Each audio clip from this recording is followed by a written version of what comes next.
Hello again, and thank you for staying for the second part.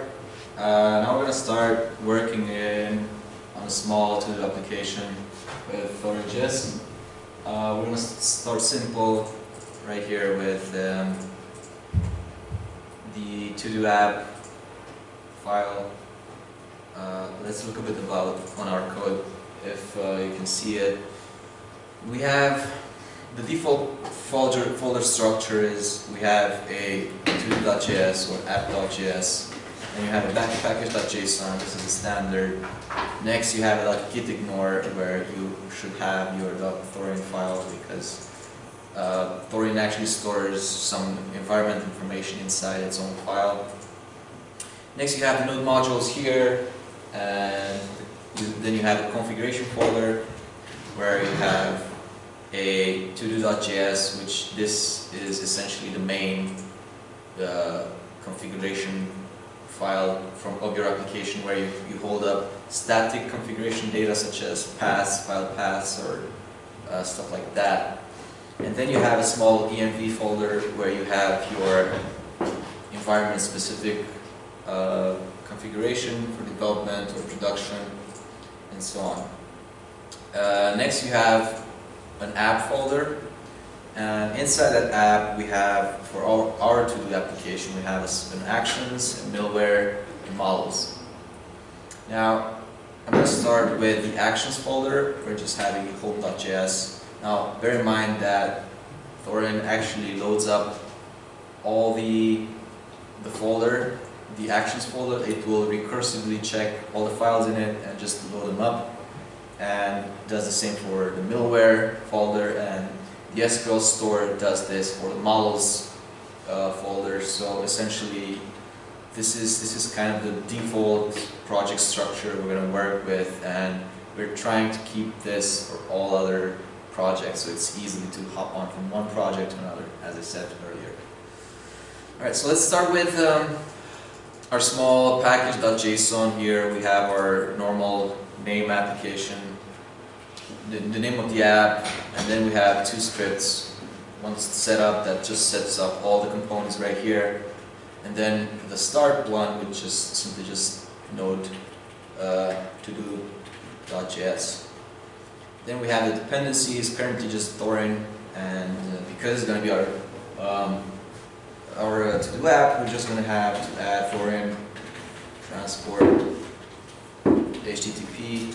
Just use latest version 1. This is for our HTTP layer, and then we're going to need a Thorin store SQL for our modules. And let's just start with this for now. Just going to open up the command prompt here, quick npm install, and once it does this, we're just going to wait a bit, just a bit. Hopefully npm isn't dead today. Once it does this, let's take a look a bit on this to-do.js here. So this is where we start the application. This is the entry file for our application. Currently it just has, it's just an empty, okay, it's done. So if it's just an empty file, so if we run node to-do.js, it just outputs running, and that's pretty much it. Right, so now what we're going to do is just say, okay, we need to tell our application to use transport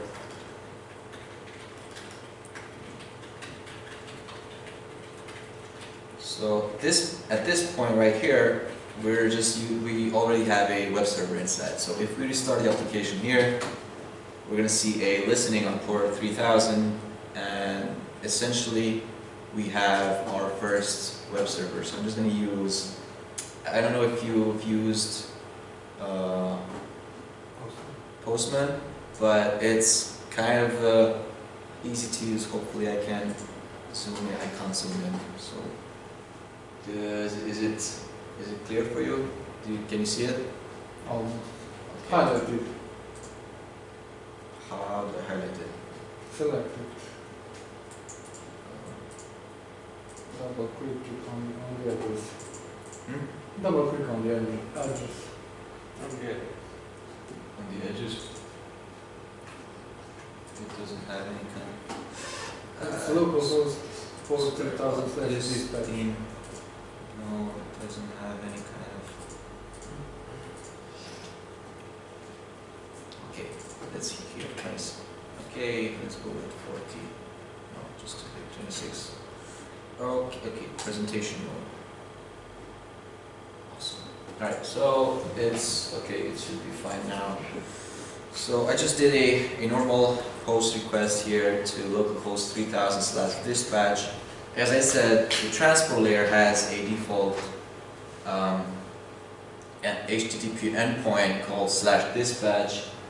I'm not sure if it's visible there, but it's /dispatch, and we're going to use this to send out all our requests towards the API. Now, it being a post request, we're just going to use here the body data is a JSON application /JSON, and we're just going to see here. If we go back to the project, we're going to go inside our actions and take a look at our first action here. So we used, okay, just like this. We have Thorin.dispatchers. As I said, Thorin by default places itself in the global scope so that it's just easily accessible throughout the application. So we have the dispatcher here and just say, okay, dispatcher, I want you to add the action home/landing. And then let's say maybe we want to alias it as get/. And let's see how this looks like. Just restart server. And then go back to Postman and home. Was it home? Home.landing. Okay.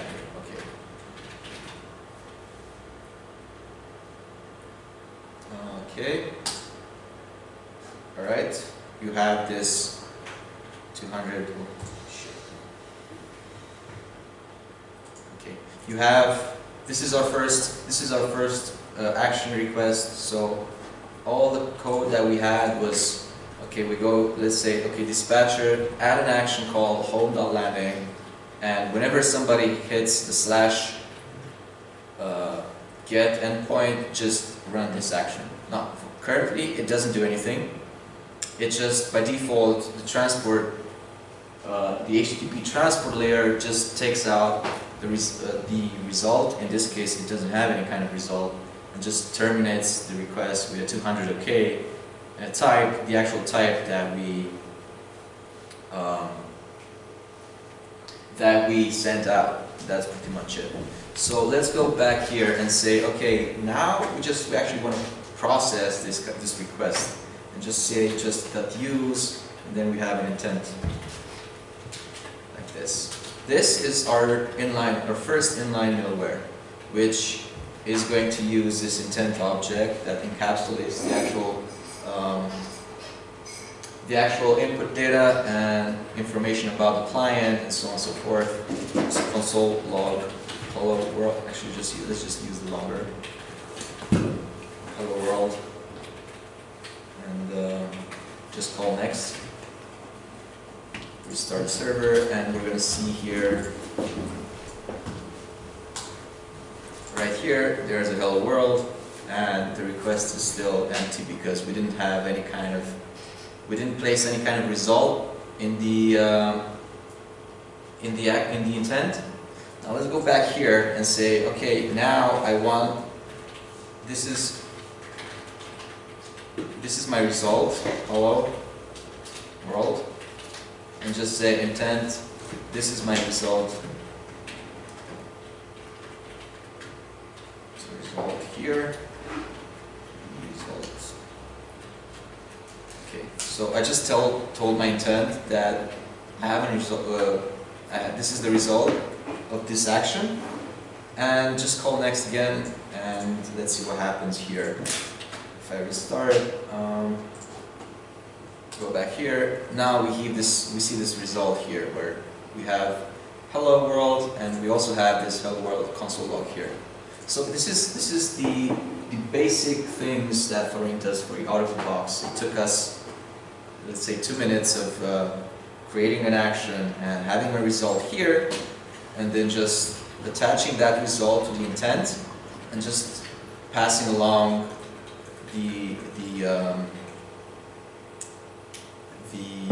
this intent into the next middleware, which is, in this case, the next middleware is actually the piece of code that handles the actual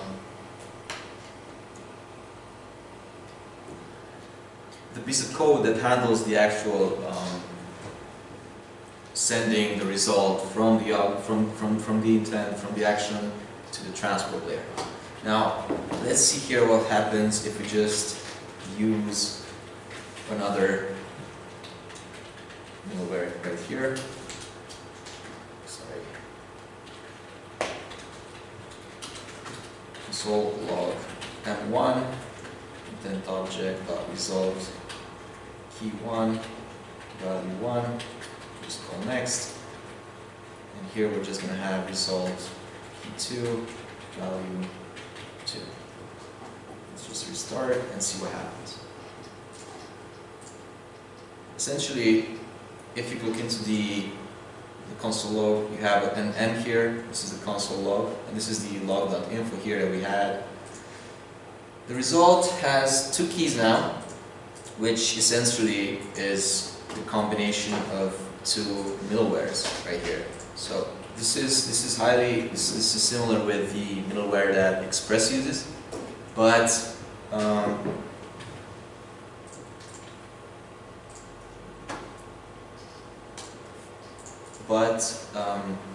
instead of having a request response and next, you just have an intent object and you use it to pass along results and data and so on and so forth. Alright, now let's see if here we're just going to say .use. Let's say we have an error at some point, right? So the way we simulate errors, we just call the next Thorin.error some error with some message, and let's give it a 500. Right? So if we restart the server here, we're gonna take a look here, and we're gonna see that we have a 500 internal server error here. The type being the type that we actually dispatched, called home.landing, and the error that we've sent out that was sent out by the first middleware of the action. So if you go here, you're going to notice that the second and the third middleware didn't execute because, well, it didn't reach that point. If you look here, essentially an action defines its name in aliases, and every time you use, it has an internal stack that is going to keep pushing the functions that you pass to use, or the actual middleware that you're going to pass to use. And once the first time a use function returns an error, it stops right there. So it's not going to pass along to the next ones. It's a simple middleware system. Now the best part about Thorin errors is that the transport layer will handle all the errors for you. I mean, it's like this. If you have a database error, if you have a bad join or a bad select, it's critical and crucial that the actual stack trace will not reach the end user. It's never a good idea to expose any kind of errors or error details to the end user, because that is a major vulnerability to any kind of application. So essentially, if somebody is snooping around with your application and sends out a bad request, and that request returns an error with its stack trace, it can analyze the stack trace and essentially just maybe mess up your application. I don't know, bad things can happen. So what Thorin does is if you just send out a new error right here, right? Send out a new error, that error is not going to reach, the stack trace of that error is not going to reach the end user right here, because it's just going to have a generic error, a global namespace, a normal message, and a status code. Instead, it's going to debug your error to the console with all the stack trace and everything. So this information is not going to be public. It's not going to reach the end user. This is critical, again, in terms of securing your application. Okay, so let's go back here. So now we know how to use inline middleware functions. Now maybe we want to have a, let's say, create a new JavaScript file here. Let's call it a to-do logger, right? So we have here the dispatcher here. I'm just going to copy it. And then just say dispatcher, okay, add middleware to-do.logger, which will in turn use an inline middleware. Just say log use, right? Log.info intent.action just happened. Next. Right, so this is our first actual named middleware called to-do.logger, and inside our home.landing action, next to the alias, we're just going to say use this named middleware, right? So it's essentially a function, a named function. When you add a middleware here, this middleware is accessible and it can be used by any other actions inside your application, right? So if we're going to restart here and send out a request, you're going to see here that home.landing just happened, right? Just happened, right here, right? Yeah, so this is our first actual middleware here. Let's say that this middleware is going to be working with some kind of input data, right? So let me talk a bit about input data. As I said earlier, it's kind of input that your application requires in order to normally function, right? So we're going to declare this input data right here called an input, called the input function here, and say that the to-do logger middleware requires a, let's go with name, and say that dispatcher dot, yes, thank you, validate type string dot, and if it's not there, we're just going to send out the email invalid name and say name is required, and maybe add a 400 HTTP status code, right? So let's see what happens when we restart the server and try to send out the home.landing action with any kind of payload, right? So we see here that we have an error because the middleware that we used is requires an input called name, but we didn't give it to him. So it's not a string, it's undefined, and it's simply name is required as an error. Now, in order to bypass this, we actually have to provide a name when we send out an action to the server. So if we send out this, call send, everything's back to normal, everything's fine, that payload is valid, and the application that requires this input to be a string works, right? So let's see here how we actually access that input. So the way we access it, we go like this: let input data equals intent.input. We have this function here called input that is inside the intent object that actually returns the validated object, the validated input object that we can use later on. Just happened by, and then just go with input data.name. Let's see what happens here. Send out this, and then we see here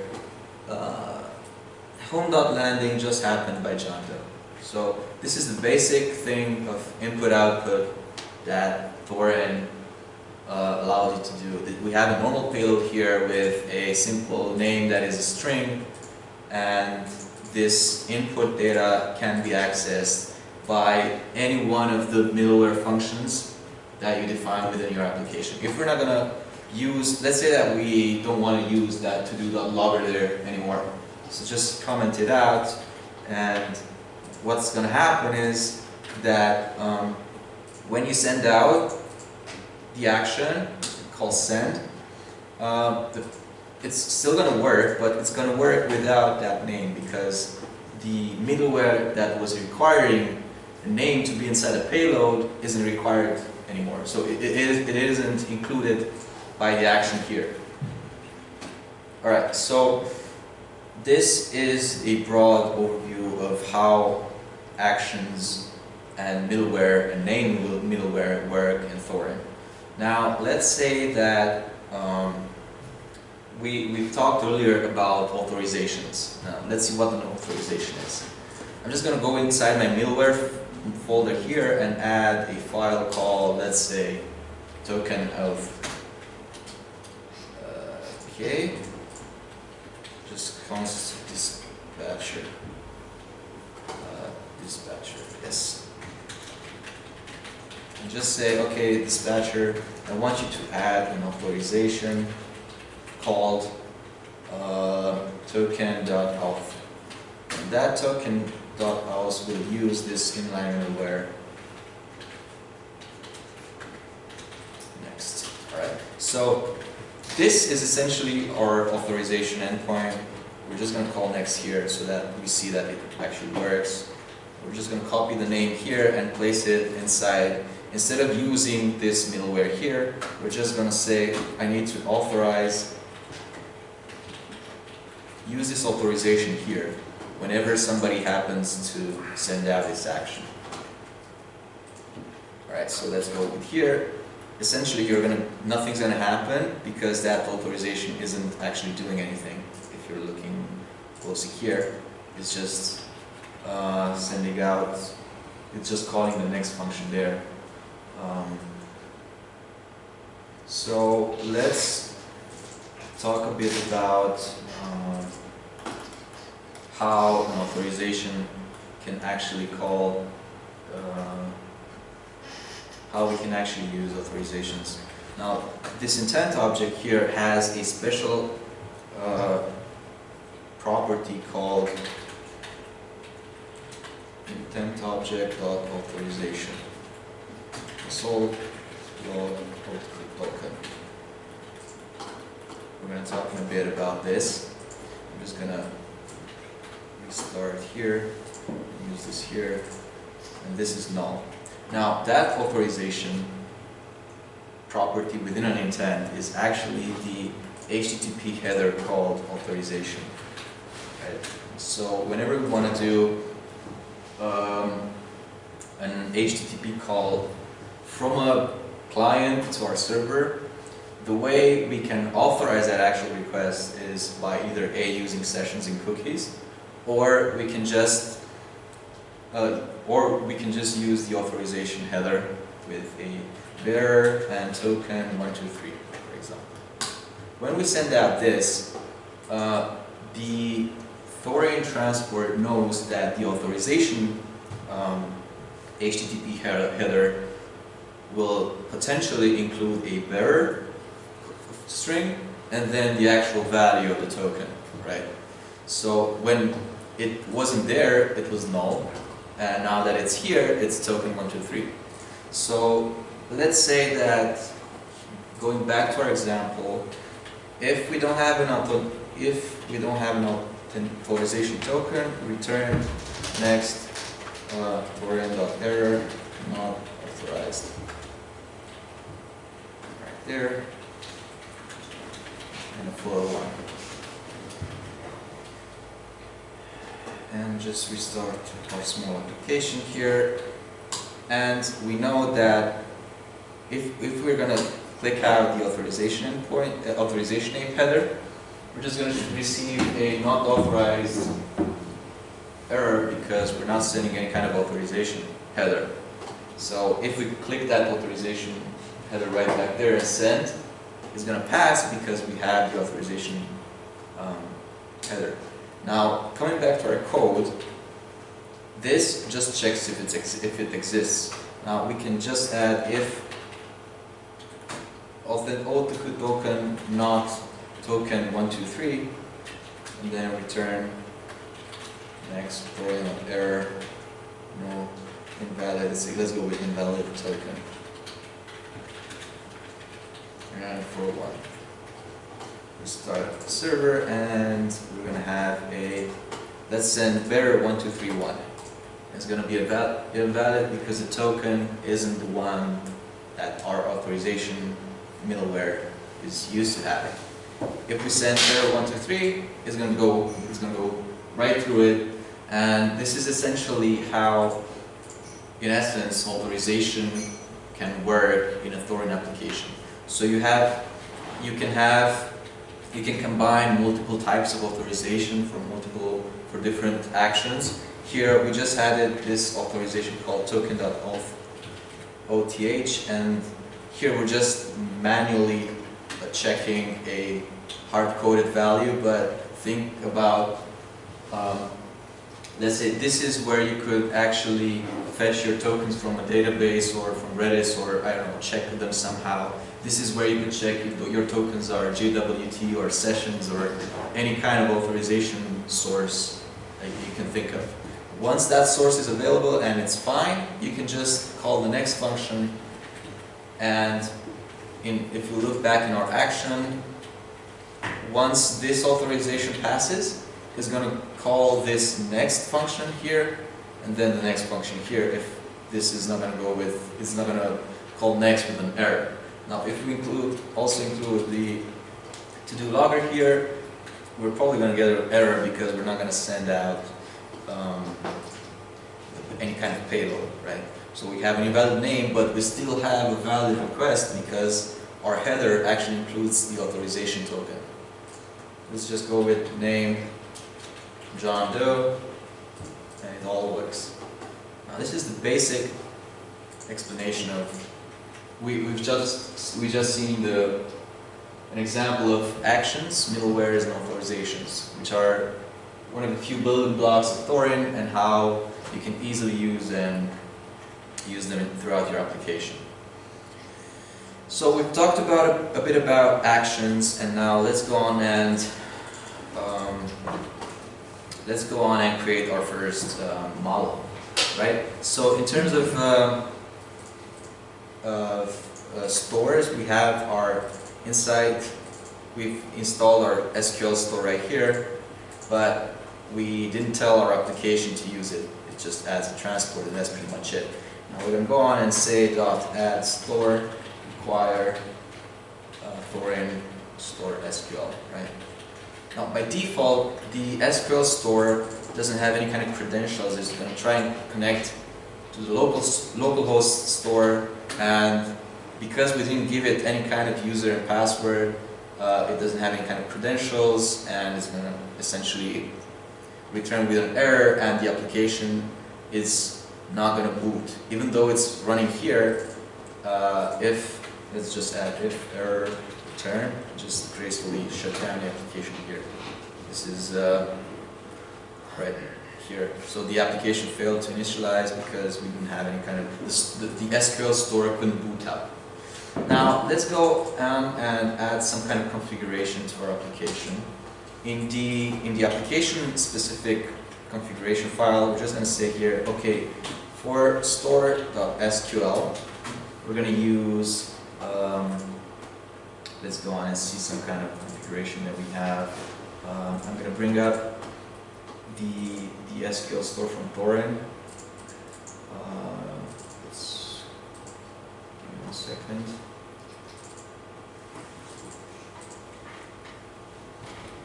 There you go. So this is the actual store SQL class right here. So we have a Thorin SQL store which extends the store interface from Thorin, and this is where we initialize our store right there, and we say, okay, our store is going to use this default configuration, and we can override any one of them. And we notice here that we have a host, username and password, and also database configuration. Now, by default they are null. So if we go back here and in our store, we're just going to use host, localhost, user a to-do that I just created, and password, password to-do, and just use the database called also to-do.